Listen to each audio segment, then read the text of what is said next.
Welcome to Women Thriving Unapologetically with Lynsie McKeown.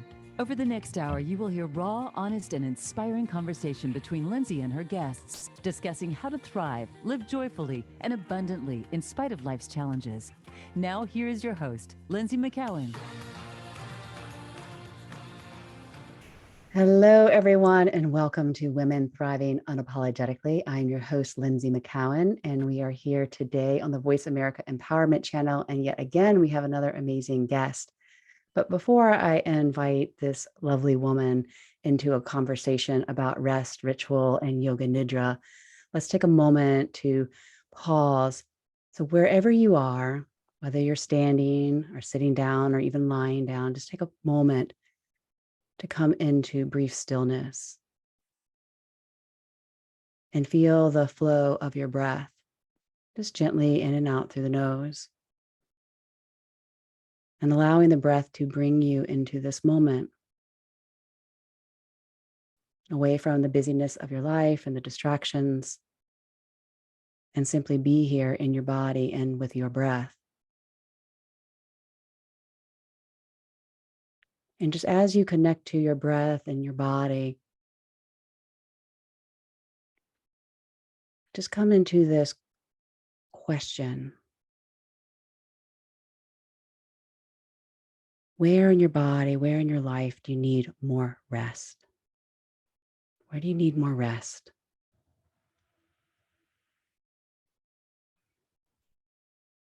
And then take a deep breath into that and out. Our guest today is Tracee Stanley, and she will be guiding us through a conversation about how important rest is and that it is so essential to be present and to be here in the now and to what our needs are in this moment. So when you're ready, just coming back, and we'll invite this amazing woman, Tracee Stanley, who is the best-selling author of Radiant Rest. And she's also the author of the Empowered Life Self-Oracle deck. She's been a spiritual teacher for nearly 2 decades or over 2 decades. And Tracee weaves a sacred alchemy of Yoga Nidra, self-inquiry, meditation, ancestor reverence, Tantra, and devotion to create spaciousness for clarity, inner wisdom, and the innate luminosity that is the source of our true power.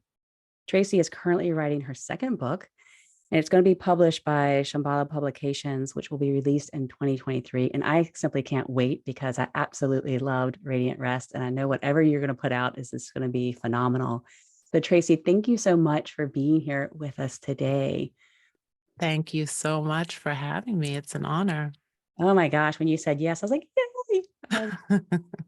And I love what you said when I was telling, like when we were talking before, and talking about what the show would be about. I was telling you, thank you so much for coming. And it just touched me because you said you always say yes to Dharma. That's right. You always say yes to Dharma. And so, yeah. And so what is your Dharma, Tracee? My Dharma is to create, to share, to try to inspire, awaken, to love. And that takes many different forms. And so it's not the same as having kind of a career.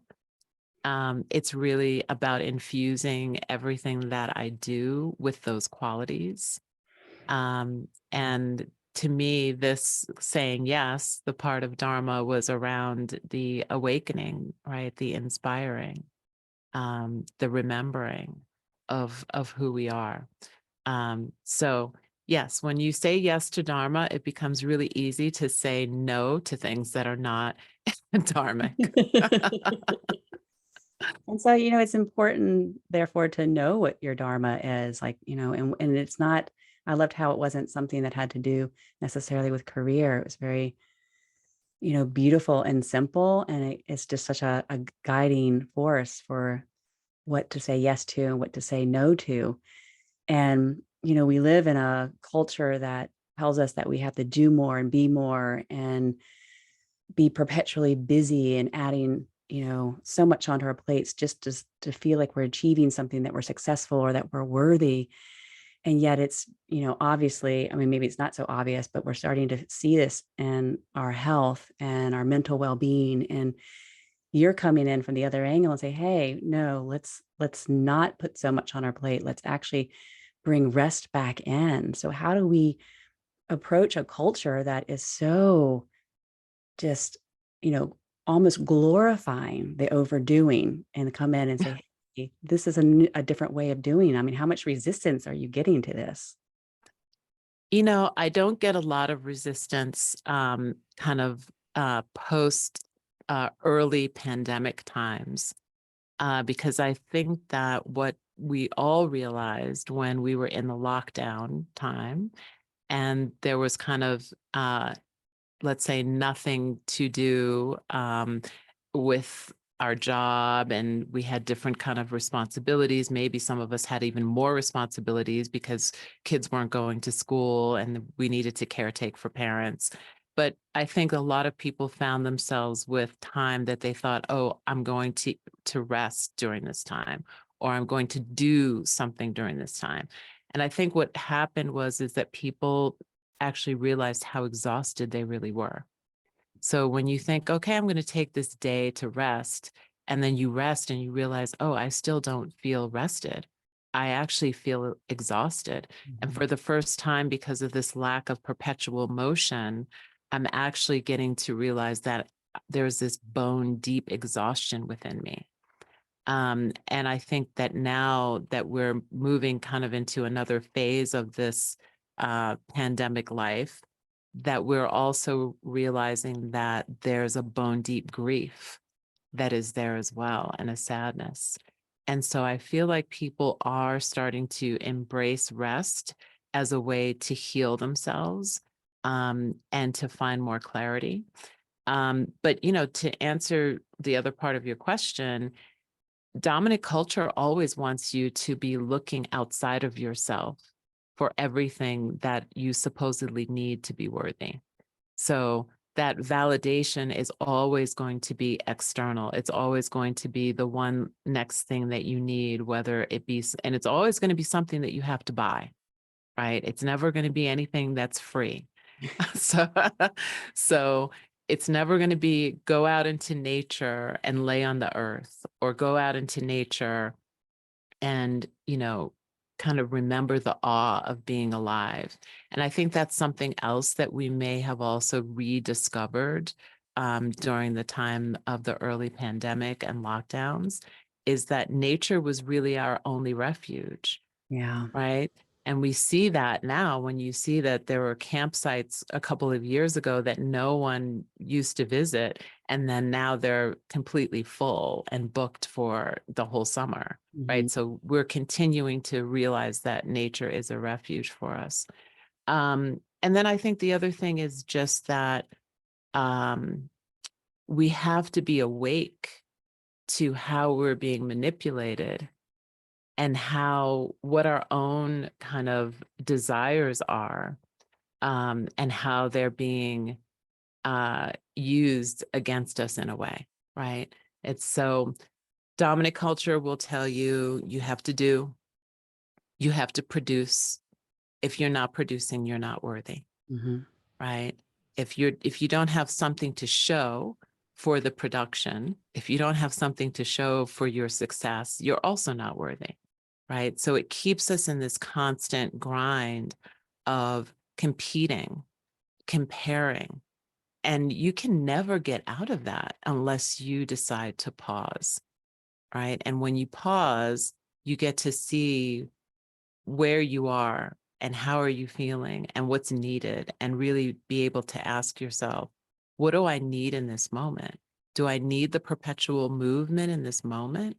Or do I actually need to rest? And I think that what people are also starting to wake up to is the fact that rest actually makes you more productive because you're more clear about what you're doing. And that's something that I kind of discovered when I was in my previous career.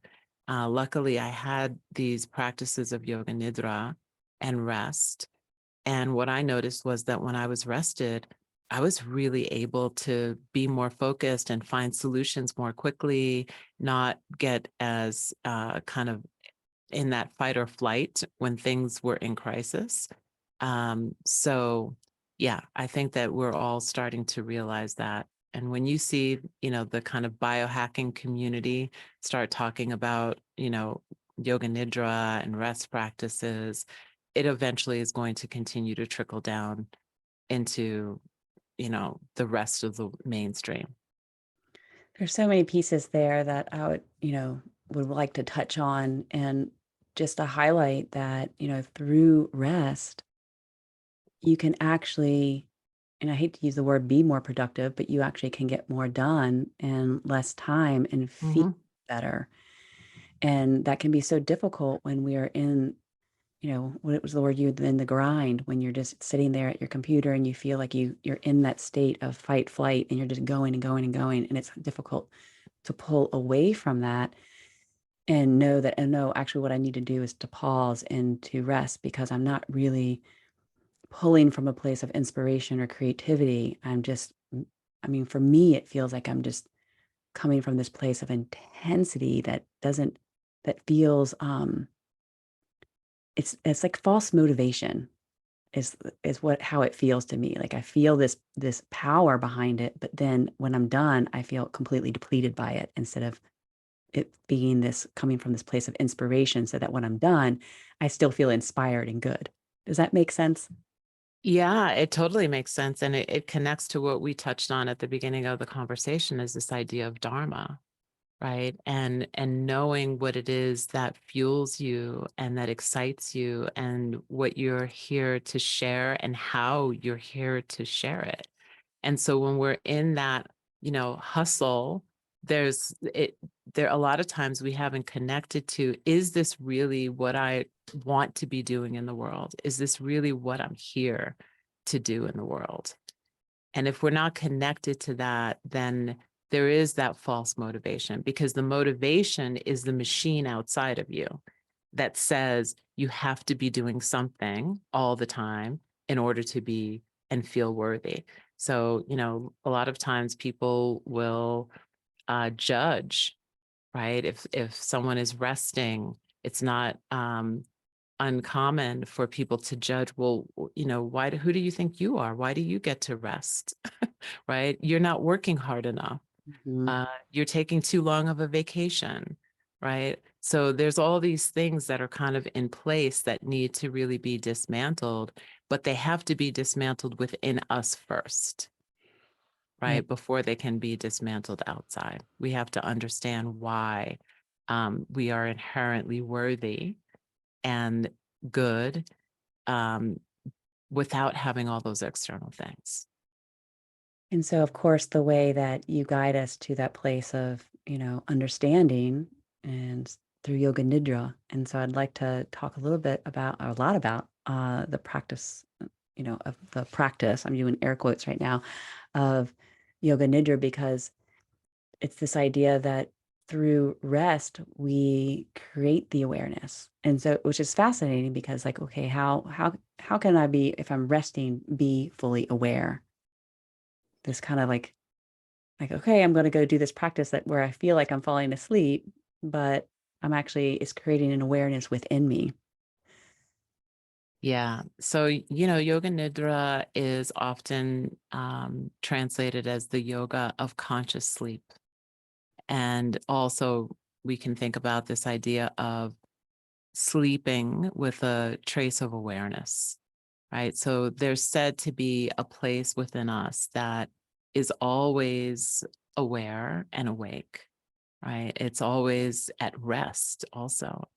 It's effulgent, it's all knowing.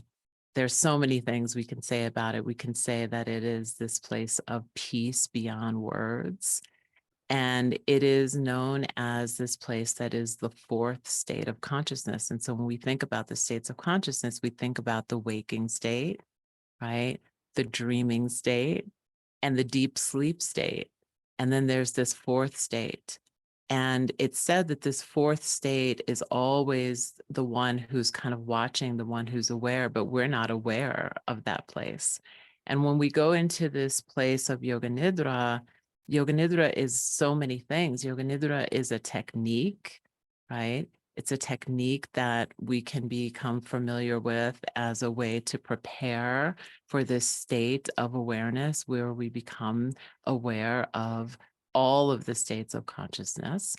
And at the same time, Yoga Nidra is also a state of consciousness, right? So it's very similar, if not the same, to that fourth state of consciousness. And so I think that the best way to describe Yoga Nidra is if we've ever been in a place where we were awake, maybe in a lecture or driving, and then all of a sudden you started to feel yourself in that transition where you're about to fall asleep, right? And you suddenly kind of wake yourself up like, oh, I'm not supposed to be sleeping, but there's this kind of sweet transition of like falling into that place. Yoga Nidra allows you to access that place and then to hover in that space. So the body itself might be asleep. You might actually hear yourself snoring and become aware that, oh, and maybe some of us can remember a time where we heard ourselves snoring. How is it possible that your body could be asleep, that you could hear yourself snoring, and you could be aware that you're snoring, right? That's the kind of awareness that we're talking about that kind of allows you to ride through. So you get to see yourself moving from waking, possibly to dreaming, and then to sleeping. And in Yoga Nidra, you're guided usually by a person. Sometimes you can be guided by yourself. And you're guided to systematically relax the body. And that's kind of the first gateway where we start to notice the resistance, right? So this takes us back to your previous question, right? We get to actually notice we have resistance to letting go, to surrendering, to really allowing ourselves to receive rest. And there could be many reasons for that, right? There could be reasons like trauma, where it doesn't feel safe for us to really let go and to rest and be held. It can be that all of those things from dominant culture that tell us you're not going to be any good if you actually let go and rest, right? So some of the techniques of deep relaxation and systematic relaxation through the body, I think give us the first kind of window into what is my relationship with rest? We really need to ask ourselves that question. What is my relationship with rest? Who are the people that modeled rest for us? What are the messages that we received over the course of our life about the worth of rest? Mhm. Right? I remember my grandmother never wanted anyone to know that she was resting because she had to always be busy and doing something. And even when she was, I mean, she lived to almost 96. And even then, if she laid down on the bed, she would never get under the covers during the day. She would lie sideways, keep her shoes on, and lie there. And if you called her there, she's like, oh, I'm just resting my eyes, because you didn't want to be perceived as, not doing something or being productive, because and I was like, wow, this is so amazing that she won't even let anyone see her in resting, because there was a stigma to that. And so, and I see that kind of in my family, and how we have to keep pushing ourselves. And I'm like, why are we pushing ourselves so hard? Yeah. And, this is the thing that these are things that are handed down through generations, right? Mhm. So that's why we have to kind of be the ones to start to shift it, because we lost contact at some point in our histories with the natural rhythms of the world, the natural rhythms of nature. So before the light bulb was invented, right, we would work when the sun was rising, and we would finish when the sun was setting.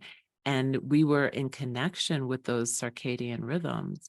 We were in connection with, some cultures were in connection with, oh, it's the afternoon, it's time for siesta, right? It's time for resting. And sometimes when you go to certain countries, those rituals are still in effect. But I think in the West, we've done away with a lot of those rituals. We've done away with a lot of the connection, certainly. Once the light bulb was invented and the industrial age came about, it was all about literally production, right? And so 24/7. 24/7, yeah. Mhm. So we've internalized that. And then, with the invention of the computer and the internet and all the other things that we have that make our lives so convenient, we really have to be careful, because that really is now a 24/7.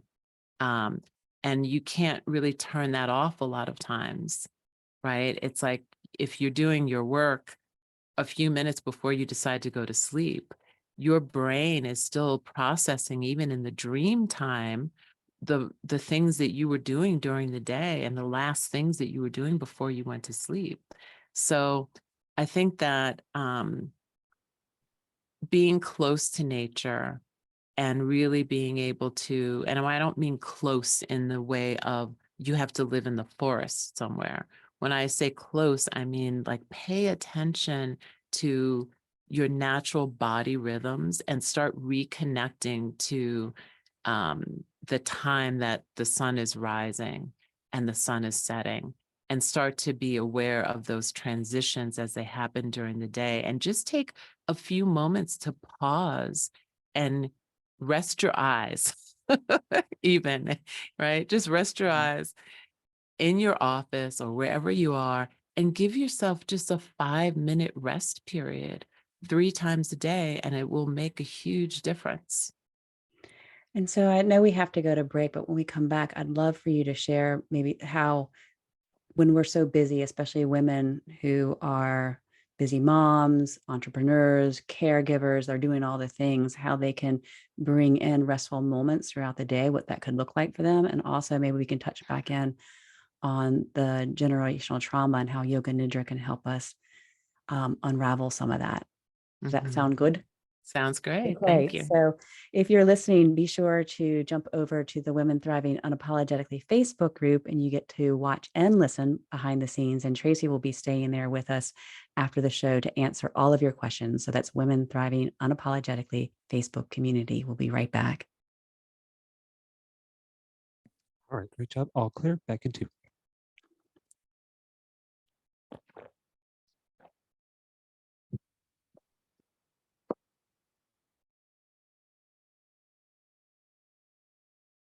That feels great. Oh, yeah, it's wonderful. I'd love to hear even a personal story about how Yoga Nidra has kind of shaped your dharma, perhaps, or shaped your life from the moment that you started practicing to where you are now, and how it's been able to inform you. I Mm-hmm. think that will be helpful when we bring in the piece around. I don't know if it will feel right. We'll see where it feels right to bring it in. Because I know you got some good stories. How are you feeling? Great. Just going to peek into the Facebook group real quick.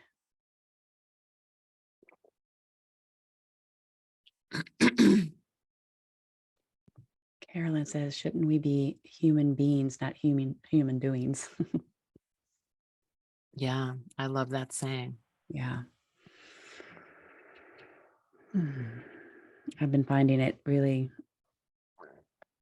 I do really, really well about staying connected to restful moments and saying yes because it's dharma, or saying no because it's not. Oh, I'll have to be quiet now. Here we go.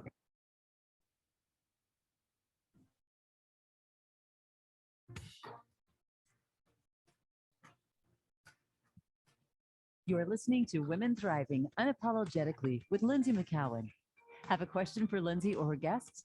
Want to share your story? Email Lynsie at thrivingunapologetically@gmail.com. That's thrivingunapologetically@gmail.com. Now back to the show. Here again is Lynsie. Welcome back, everyone. This is Lynsie McKeown with Women Thriving Unapologetically, and we're having an amazing conversation with Tracee Stanley. And Tracee, I just want to jump right back in because every moment with you is precious and I don't want to waste any. So I would love for us to come back to the generational trauma. Sometimes it's called intergenerational or transgenerational trauma. And this idea that it's in our DNA that has been passed down trauma. And some of us, based on our histories, might carry more trauma than others if we've been subjected to racism or poverty, or even a catastrophic event like the tsunami in Asia several years ago. We can carry that into our DNA, and how this practice of Yoga Nidra can help us start to unravel some of these. Sometimes I see them as cords or knots that keep us perpetuating some of the same pain generation to generation. Yeah. And so this is kind of based on the science of epigenetics. And it's been proven, I think one of the first studies that they did were on some of the relatives of soldiers from the Civil War.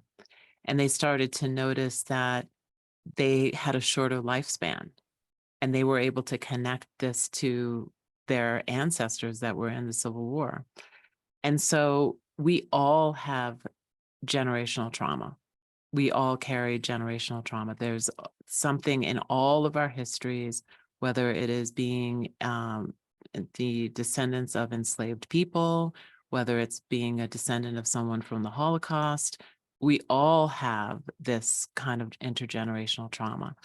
And so, what I would say about Yoga Nidra as a practice is that once we start to inquire around our resistance, right? Because sometimes we don't know who our ancestors were. We don't know what the stories are, is that we can start to kind of look at what feels like mine from this lifetime. What can I look at and say, okay, this is how the people who raised me looked at rest, how they saw rest. And so that kind of goes back to those questions that we posed earlier, is who were our models for rest? What were their beliefs around rest? How did we see people in our family resting? You shared the story about your grandmother. Who in our own home did we actually see resting, right? What are the stories that we do know about our ancestors? Because if I think back and say, okay, well, I know that I have ancestors in my lineage that were enslaved. I also know that that means that their lives were in jeopardy if they were caught resting, right? So you can think about how the resistance is showing up in the body. And the more that you practice, the more you can give yourself permission to let go of that. And what I like to do is I like to bring in these kind of circles of protection in practice, where you kind of energetically, just with your own visualization, kind of draw a circle of protection around your body. And you can actually call in and ask for your ancestors that are well in spirit to come and protect that space.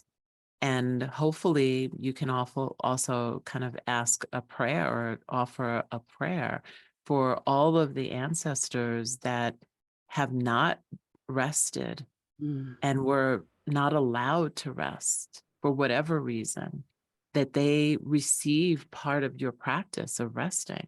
It's as simple as offering a prayer. That's so beautiful. And it's, I have to say, I've been practicing Yoga Nidra for quite some time now, and you're the only one that I've known to bring in that circle of protection. And it's just so beautiful.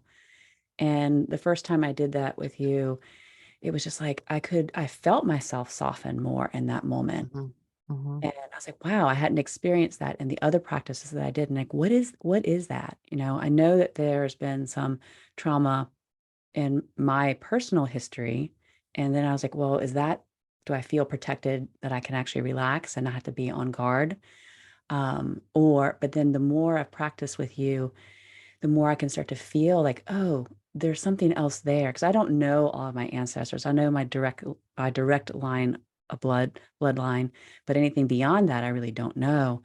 And so then I started to feel like this feels bigger than me. This feels so much bigger than me.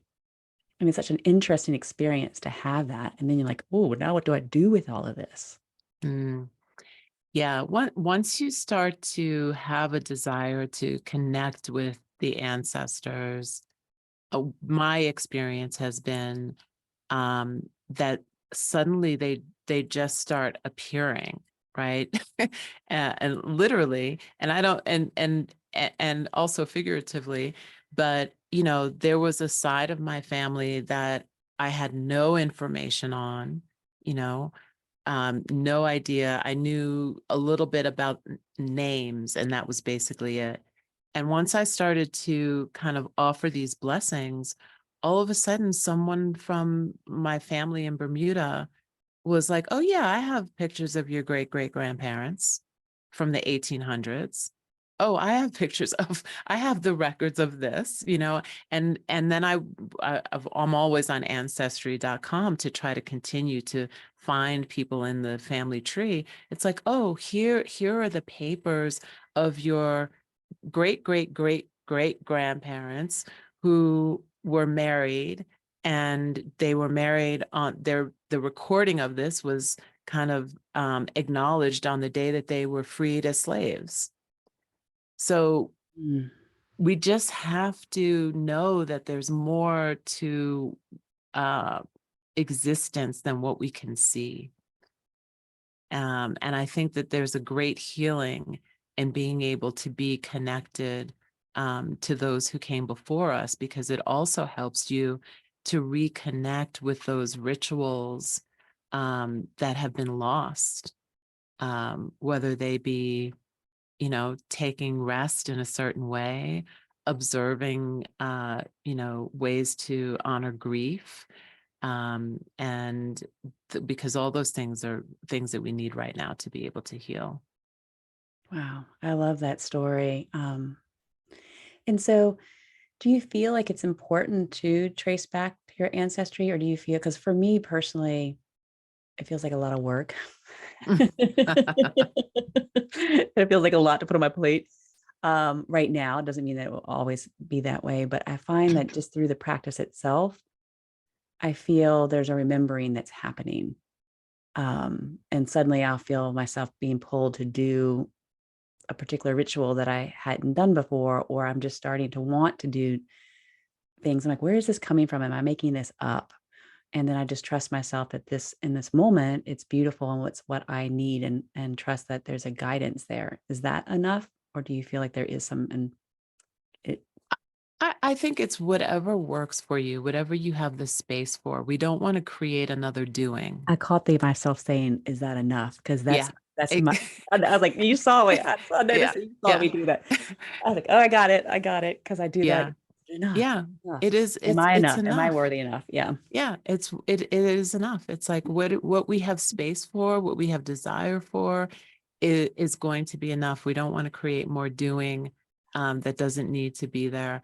And again, you can draw that circle of protection and basically send your blessings to all your ancestors in the hope that they can also rest. And in my book, Radiant Rest, one of my dear friends, Octavia Rahim, shares a story about what she does with her ancestors and inviting them to rest with her.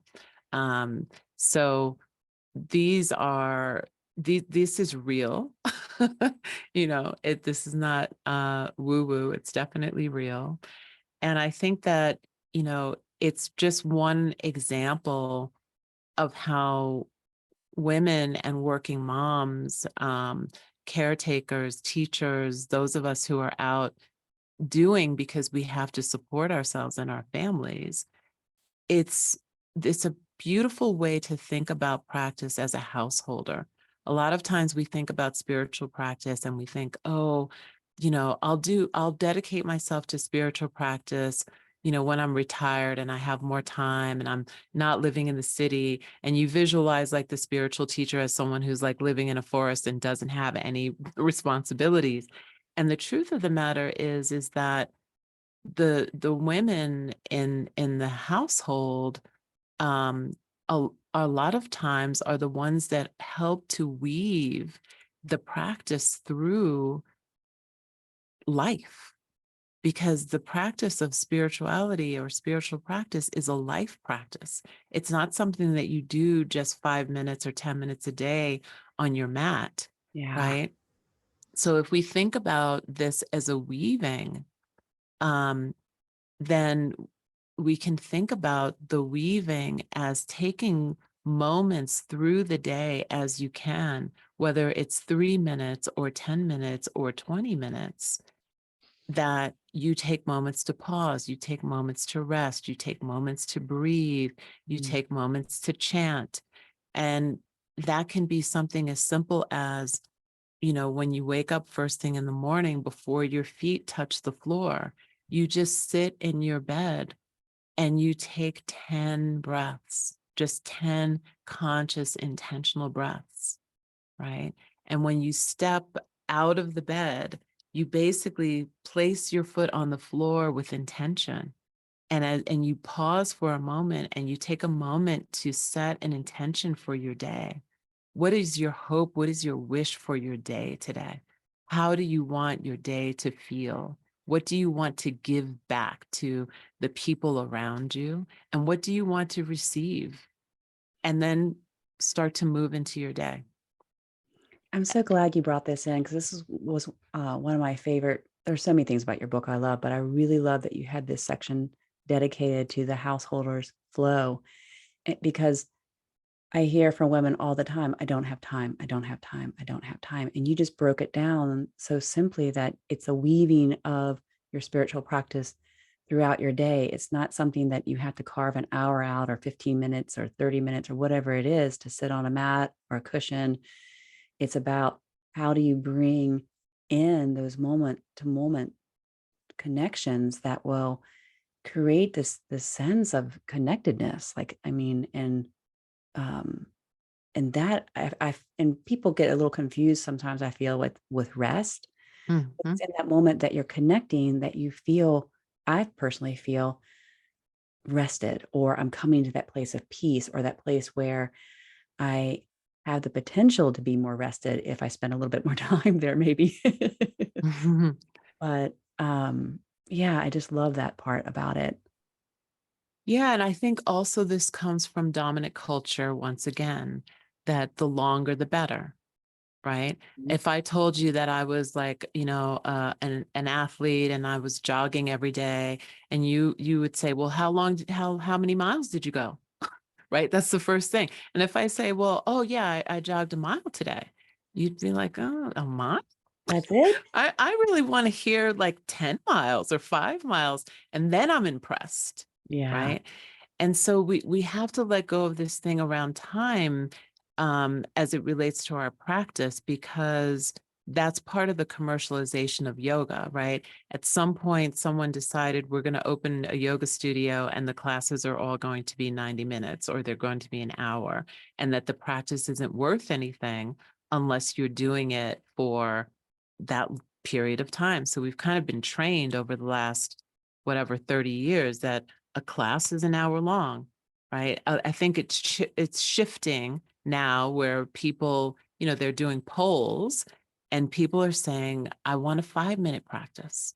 I want a 10-minute practice, because people are understanding that the ability to weave in a shorter practice will bring a wholeness to their life. This weaving, it really shifts everything. And all you need is just 5 minutes here. You can do a meditation practice while you're nursing your baby.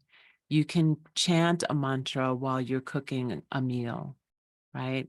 These are all things that you can do and you can weave in different ways. And I think that what I've noticed is that sometimes people need permission in a way to do it and make it work for them in their own way.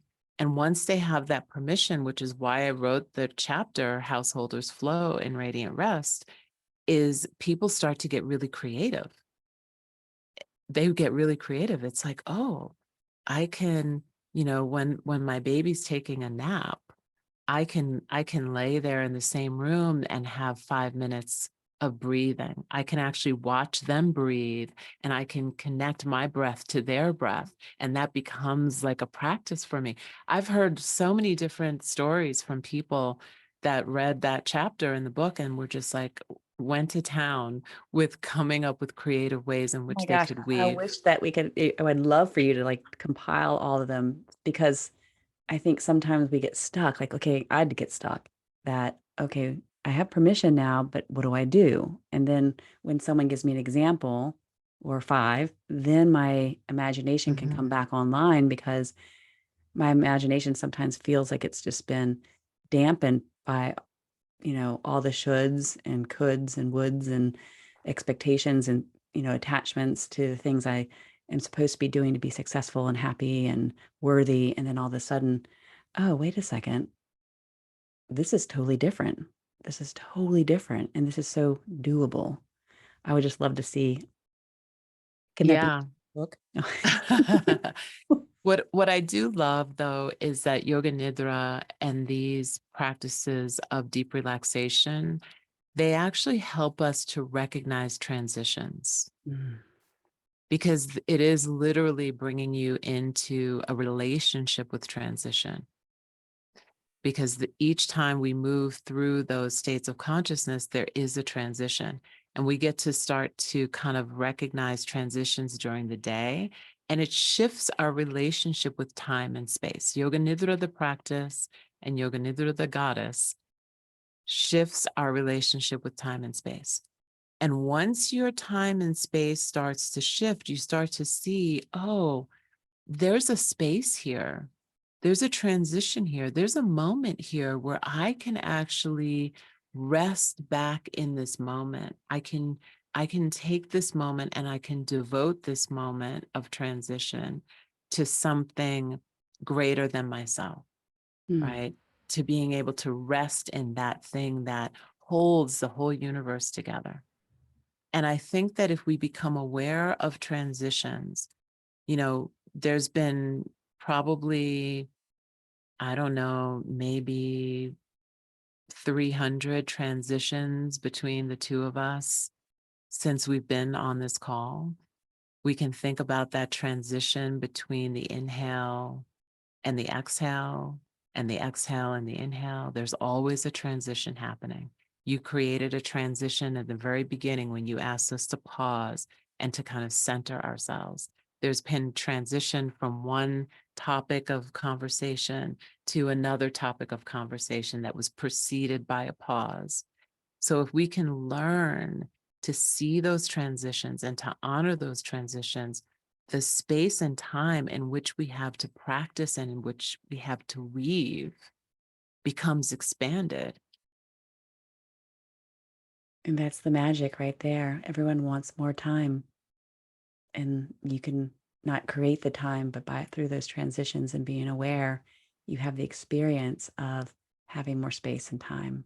That's so beautiful. And so now we're at our second and last break of the show. So we're going to transition to that. And then when we come back, I would love to hear more about Yoga Nidra as a goddess practice.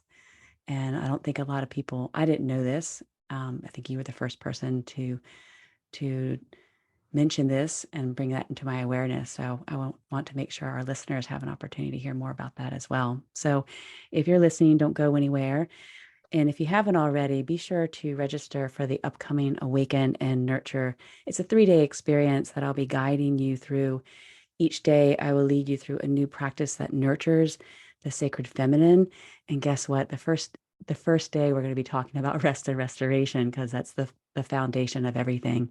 And so during the short break, jump over to Instagram, go to my bio and register today because it's coming up on the 26th of September. We'll be right back. All right, good segment. We're all clear. Back in 90.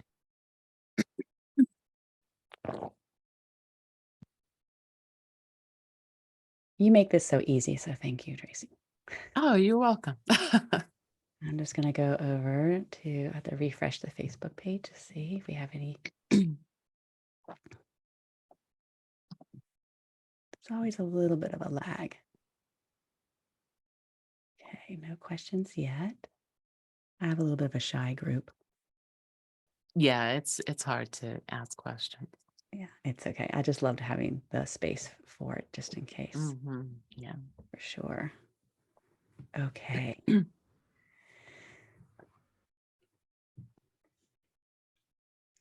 it's so interesting in my, I have a group right now of women, a circle of women, and we're, Sarah Hutchison came in and we talked about Dhumavati. Oh, And I don't know why, I always feel like she is the goddess of Yoga Nidra, but well, she is one of the goddesses of Yoga Nidra because she's the goddess of sleep. Okay. Yeah. But there's no particular like one goddess of Yoga Nidra. There's just. Well, if we think about the states of consciousness, Dhumavati is the goddess of sleep. And Yoga Nidra is the goddess of Yoga Nidra. There is a goddess Yoga Nidra. And she's talked about in the Devi Mahatma. Yeah. Here we go. Right, we are coming back. Okay, thank you.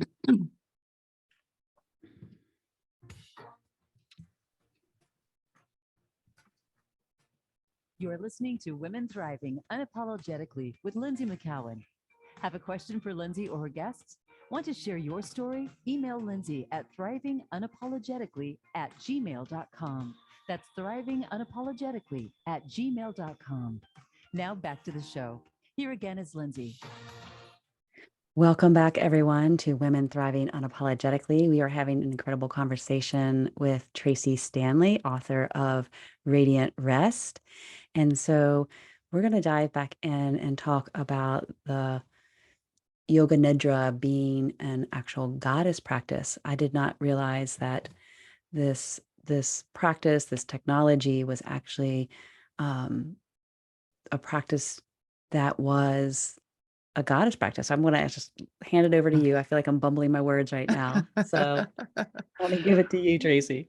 Yeah, well, Yoga Nidra is, she is the goddess that has the Shakti of repose, as my dear friend Uma Dinsmore Thule likes to say. And so if we think about this goddess that has the Shakti of repose, she is one who is nurturing. She is the one who holds you unconditionally. She has the vibrancy and the luminosity of the moon and the cooling, healing nectar of the moon. She's written about in the Devi Mahatmya. And in that story, Yoga Nidra is the one who saves the universe when Vishnu has taken his deep, deep sleep in a space which is called a kalpa. It's like a time period between creation and recreation. And he's sleeping on this cosmic ocean.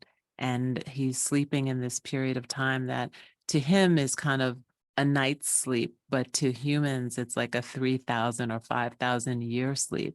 And so Yoga Nidra has taken her seat inside of Vishnu for him to experience this deep dreamless sleep. And out of his navel is growing this beautiful lotus. And on this lotus is sitting Brahma, who is the creator. And at some point, these two demons start growing out of Vishnu's ears, like Ama. And if you're familiar with Ayurveda, you know what that is. And they start attacking Brahma. And as they attack him, he realizes that Vishnu, who is the preserver and the protector, who he's now been calling out to help him, is not waking up. And he realizes that he needs to call on Yoga Nidra. And so he starts to sing her praises about her resplendent beauty and luminosity and nurturing qualities until she appears. And he asks her to help wake up Vishnu. And in some of the stories, she actually also helps to confuse the demons by making them sleepy, to basically save the world.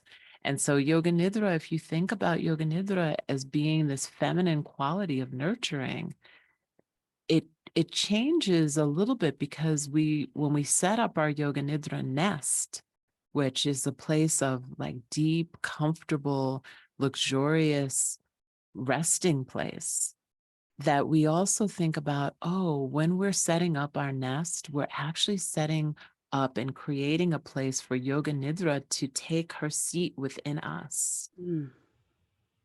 Right? And if we think about setting up our space that way, we also can let go of skimping, which is a lot of times what happens is we set up a Yoga Nidra space, which is really supposed to be like a nest or cocoon for us to rest comfortably, right? And a lot of times we say, this is good enough. It's okay. I know my ankles are hurting. I know my knees aren't supported. My back is a little sore, but this is good enough. Or I You don't want to deserve, get up and disturb everyone else to go get another yeah, blanket. exactly. You deserve more. You deserve to be able to rest. You deserve to be comfortable. You deserve to be held. I just want to repeat that. You deserve to be held. You deserve to be comfortable. You deserve to rest. Because I see that, I'm sure you've seen this many times before when you're guiding Yoga Nidra and someone shows up with a scrappy little blanket and you're like wanting to give them more comfort and they're resisting. I'm like, no, like you deserve this. Yeah. You do. You do. What I do notice is that people will come in and we'll be teaching how to create the nest, and they'll create the nest, and their nest that they create is like super skimpy. And then when they're doing partner work and they need to create a nest for someone else, they are making it comfortable. They're asking questions. Is this okay? Can I put this here? Can I do this? Can I add this? And it's like, oh, look what happens when we create a nest for someone else. So I began, once I started to notice that, was to give the instruction to create the nest as though you are creating it for your most beloved. That's beautiful. And then we get into it and we realize that we are and we should be our most beloved. Because if we aren't our most beloved, what are we teaching? What kind of intergenerational trauma are we perpetuating? And so the question that I love to ask people is that if your legacy was to change your family's lineage in relationship to rest, how would you begin to do that? That's a powerful question. You ask the most beautiful questions, and part of what you've included in Radiant Rest are questions to journal about after each practice. You have that in your Oracle deck as well, which are always wonderful to pull from. And also you have for each practice a Sankalpa. And I know we're coming up at the end of our time, but I did a practice this morning. I did the Ways of Om. It's really beautiful. And I did it seated for the first time ever. I've never practiced seated before, and it was a different experience. And the Sankalpa for that is, my in-breath is an invitation for vital energy to support and nourish me. My out-breath is the acknowledgement of my longing to be free. My breath reaches far and wide. I allow the universe to hold me. I am cleansed by her ways of love. I am free. Which just really speaks to allowing yourself to be held and nourished. It speaks to the goddess, to allow her to be the one to hold you, and also to that sense of freedom, freeing ourselves from perhaps those intergenerational threads of trauma. And I think it's just an incredible book. And Tracee, how can we get our hands on this book? And one more thing, with the book, you get the practices as well, the audio recordings. So Tracee will guide you into this beautiful, restful state so that you can experience your own your own beauty and freedom in these practices. So tell us, how can we get our hands on this book? The best way to find the book is to go to radiantrest.com, and then you can find all the links to support the independent bookstores. And that would be great for us to support that. So you'll find out more information about the book. You can find all the links there. That's the best place to find it. Okay. And where can we connect with you? You can connect with me at Tracee, 2E's, yoga.com, and then you can find all the things. Okay, perfect. Find all the things there. And so, Tracee, we are at time. It went by super fast, but I'm so appreciative of your time and your wisdom and your just saying yes to your Dharma. So thank you for being here. And for all of you that are listening, be sure to go over and to Radiant Rest, get your hands on your own copy and be guided through these practices by Tracee. She's just beautiful, beautiful guide. I can't say enough about her. And so again, if you haven't already, go over to my IG account, register for the Awaken and Nurture 3-day experience so that you can tap into your sacred feminine and get deeply rested and supported during this 3-day journey. So until next time, my friends, many blessings. Join us here next week on Women Thriving Unapologetically, 10 a.m. East Coast time. What time is it on the 7 a.m. Pacific? Math is challenging sometimes. Okay, my friends, many blessings. See you next time. All right, nicely done. Great show today. All clear. Okay, thank you so much. You're welcome. Thank you. Have a great day. You do so good, and then you're like, Thank you. Okay, so I'm just going to jump over to our group and to see if anyone's there. Okay, great. Okay. I got to hit refresh.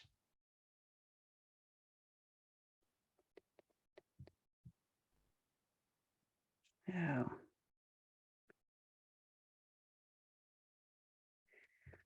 So we have people saying thank you. Thank you. How refreshing for the permission. How refreshing for the permission. Yes, I completely agree with that. And it's so interesting how it's difficult to give ourselves permission. And where do you think that comes from, Tracee? Like, why can't we give ourselves permission? Well, I think it comes from a patriarchal society, right? I think we lost connection. Where someone higher than you. Oh, There we go. are we You're back. disconnected? Oh, there we go. okay. Yeah. The last thing was it comes from a patriarchal society. I think it comes from a patriarchal society where someone higher than us, someone who was in charge of us, needed to give us permission to do anything. Oh, I think we've lost connection again. Oh, here you are. You're back. okay. Sorry. Maybe It feels like it's going.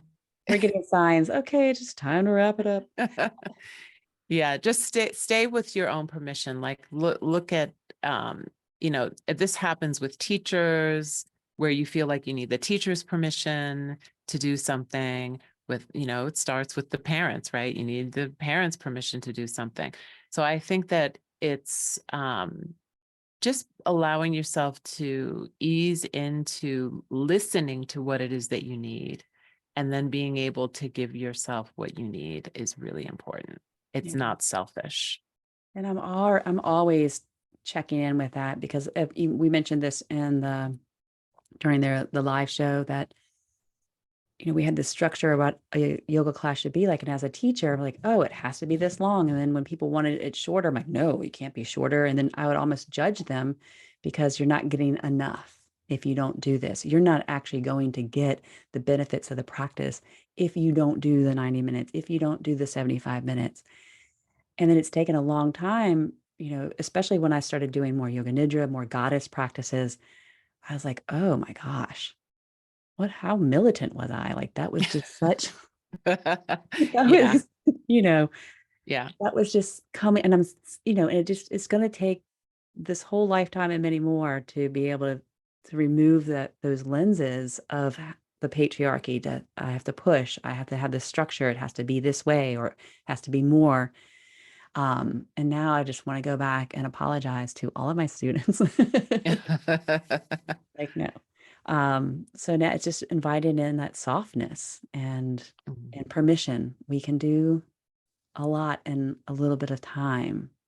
Yes. Well, if we're skillful, we can do a lot in a little bit of time. We can have transformation, and really profound things can happen in a short period. Yeah. And just the a lot, when I say a lot, there's a lot that can happen in the sense that there's a lot that can happen within us. Like, Yes, that's right. Mhm. yeah. Yeah. I don't want people to think, oh, I can go and get like No. I mean, emails you done can. in 5 minutes. Like, No. So you can really be sitting for 5 minutes and receive a lot with the right technique. yeah. Mhm. Okay. Yeah. So Trace, we don't have any questions in our group. Is there any last words that you want to share with our listeners before I let you go? Just love yourself. Mm. Know that you're worthy. Practice self-inquiry so that you can get to the source of the unworthiness. Mm. Work with a great therapist to find out the reasons why, so you can start to unravel it in this lifetime. Yeah. Yeah. Yeah. So you can start enjoying this lifetime more, appreciating the beauty that's within you and all around you. Yeah. Okay, my friend, thank you so much. You're amazing. I appreciate it. And I look forward, we didn't get to plug your upcoming book, but there is an upcoming book in 2023. And I am so excited about the release of this. So you'll keep us. I'll keep you posted. Okay. Yeah. You'll come back on and share about that in another episode. Absolutely. Thank you Okay. so much for having me, and thank you everyone for watching. Take care now. Bye-bye. Bye.